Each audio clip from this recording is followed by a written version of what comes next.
Kryesor të panajirit janë absolutisht fermerët. Fermerët kanë mundësi që në këtë aktiviteti i cili ka edicione të përvitshme, të informohet mbi të gjitha. Kur ne themi ushqim i shëndetshëm, kur themi produkte, kur themi inpute, pesticide etj. Të gjitha këto kanë nevojë se rrënjën e kanë informim, komunikim, ndërgjegjësim.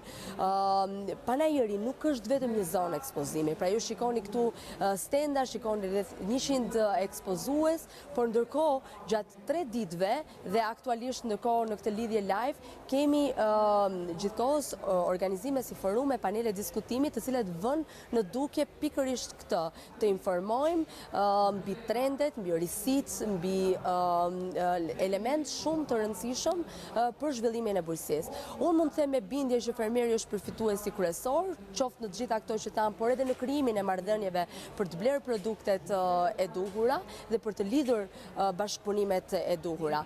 Dhe gjithashtu dhe kompanitë, edhe B2B-ja është në fokus pa diskutim të panajirit.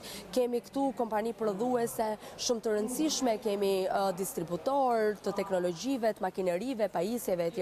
Që vinë për të gjetur treg, për të shtrirë bazën e klientëve të tyre, e pa diskutim edhe për të promovuar klientët.